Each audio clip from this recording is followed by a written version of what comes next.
Olá pessoal, tudo bem com vocês? Eu espero que sim, eu sou o professor Neto, estou aqui para mais uma videoaula da Oficina do Estudante. Eu sou professor do curso pré-vestibular e espero poder auxiliar vocês com mais uma dica. Vamos falar hoje de um conceito muito importante que é o conceito de revolução e vamos falar também das revoluções burguesas. Pelo menos algumas dicas básicas sobre elas. Vem comigo! Pessoal, então vamos lá. Revolução. Você já parou para pensar? Por que alguns eventos na história você chama de revolução? Por que alguns eventos na história você chama de rebelião? Por que alguns eventos na história você chama de revolta? Eu não vou conseguir aqui trabalhar cada um desses eventos, a nomenclatura de cada um desses eventos. Mas o nosso foco aqui é que você pelo menos saia sabendo o significado de revolução. O que é uma revolução? Uma revolução de verdade.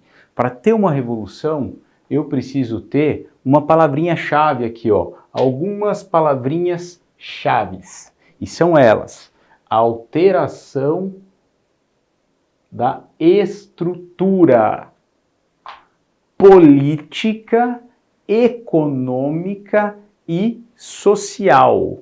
Vou repetir: alteração da estrutura política, econômica e social, promovendo mudanças duradouras, mudanças que vão durar muito, mudanças de longo prazo. Então, vou dar um spoiler aqui, mas já vou falar da Revolução Francesa, que é uma das revoluções que a gente vai tratar aqui. Ela promoveu mudanças na sociedade que são duradouras. A ideia de que o poder do rei deve ser limitado. A ideia de que todas as pessoas devem ser tratadas perante a lei. Não durou, essas mudanças não duraram apenas durante o período revolucionário.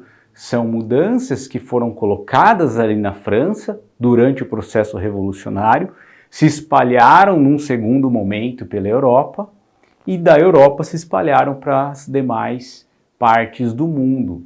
Então a ideia de que o poder do governante, do rei, do presidente, de qualquer forma de governo que seja democrática, constitucional, a ideia de que esse governo deve ser com um poder limitado. O governante deve ser limitado. Então, essa é uma das ideias duradouras da Revolução Francesa, que alterou uma estrutura política de anos, aquela na qual o rei consolidava todo o poder. O rei era visto até então até como uma figura divina, uma herança medieval que existiu até a época da França revolucionária. Beleza?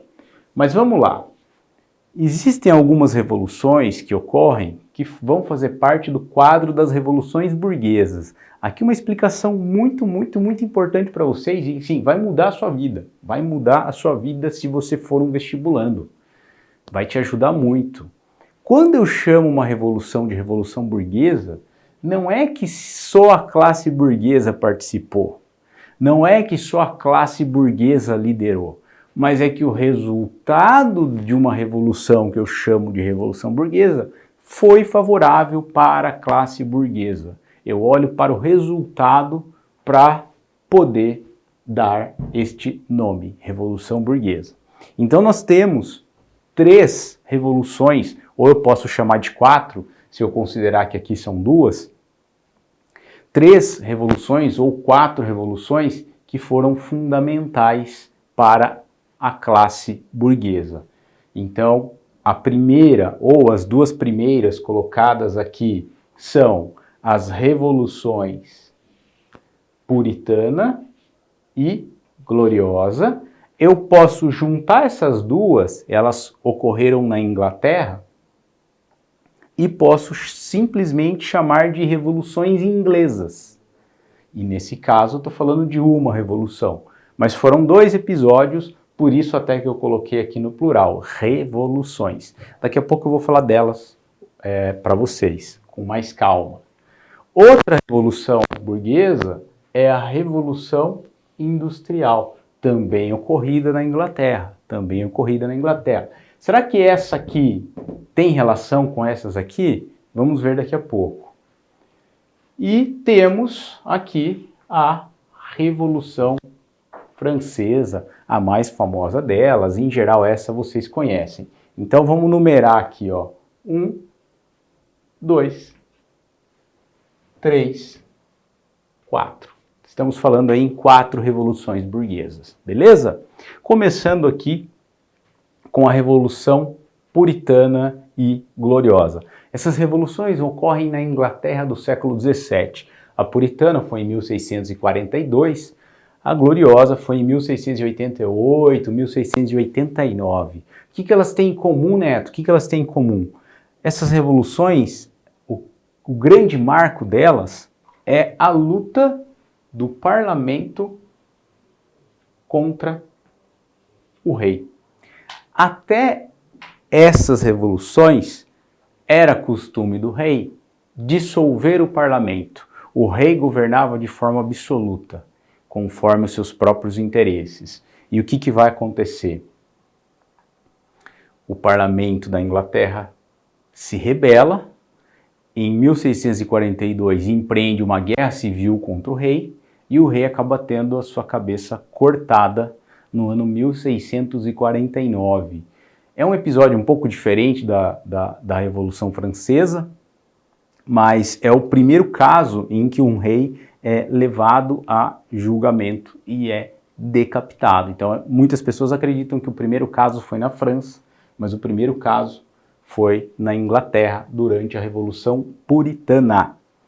A grande questão é que, passado esse momento em que a cabeça do rei foi cortada, o parlamento percebeu, os membros do parlamento perceberam que corriam o risco de perder o poder novamente. Eles perceberam que os próximos reis eventualmente poderiam começar novamente uma onda de dissolver o parlamento e governar de forma mais autoritária. Então ocorre novamente uma revolução, que é a Gloriosa, a qual dessa vez não cortou a cabeça do rei, mas conseguiu fazer um acordo com o rei. E esse acordo determinou que o governo passasse para o parlamento, ou seja, o rei passaria a ser uma figura simbólica, da forma como é hoje na Inglaterra. A gente fala das rainhas inglesas, a atual rainha Elizabeth, mas a gente sabe que o governo não é exercido pela família real, pela rainha Elizabeth. O governo, de fato, é exercido pelo parlamento e pelo primeiro-ministro, beleza? Isso nasce com a Gloriosa de 1688/89. Será que isso aqui tem relação com a Revolução Industrial, Neto? Total relação, total relação. Por quê? A partir do momento que o poder do rei passa a ser limitado e que o parlamento começa a governar, esse parlamento ele contava com membros da burguesia. A Câmara Baixa, também conhecida como Câmara dos Comuns, era composta pela burguesia.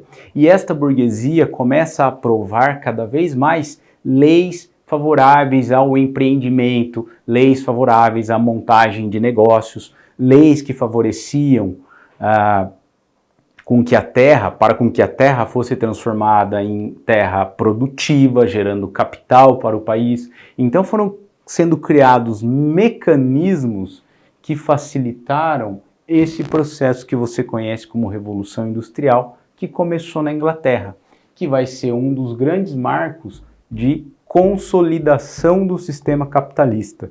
Cuidado, o capitalismo ele já existia, mas ele vai se consolidar na Inglaterra do século XVIII para o XIX, com a Revolução Industrial. E finalmente, pessoal, a Revolução Francesa. Claro que a ideia dessas aulas dicas não é que você saia daqui sabendo todos os detalhes, mas que você olhe para alguns conceitos que são importantes. Então, quando eu olho para a francesa, ela vai instituir coisas que são fundamentais para a classe burguesa. Uma das grandes buscas da burguesia no século XVIII, através do movimento iluminista, era que todos fossem tratados de forma igual perante a lei. Então a burguesia consegue instituir durante a Revolução Francesa a igualdade jurídica. Foi criada a Declaração dos Direitos do Homem, estabelecendo igualdade entre todos os cidadãos. Beleza? Um outro ponto, uma outra busca da burguesia era a limitação do poder real. E como que veio essa limitação, Neto, do poder real? Veio através melhor dizendo, criação de constituições. A França criou a Constituição e o rei teve que começar a seguir a Constituição. Essa foi a ideia. A Constituição serve para determinar, inclusive, limites ao poder do próprio governante. As constituições vão estabelecer as regras principais de um país, o modelo de funcionamento do país do ponto de vista político, beleza? Então, com essas mudanças, eu posso dizer que eu tenho uma burguesia extremamente beneficiada, uma burguesia que vai cada vez mais criar condições, não só na Inglaterra, mas fora da Inglaterra também, para o desenvolvimento do sistema capitalista. Vou dar um exemplo só para vocês aqui na França. Durante a Revolução Francesa, os burgueses revolucionários vão criar o que você conhece como SI, Sistema Internacional de Pesos e Medidas. Ora, qual é a vantagem do Sistema Internacional de Pesos e Medidas? É favorecer as atividades comerciais, criar um padrão que vai favorecer as atividades comerciais. Beleza? Eu vou ficando por aqui, espero ter ajudado, espero que vocês possam aí sair com uma noção básica do conceito de revolução e das revoluções burguesas. Grande abraço para vocês.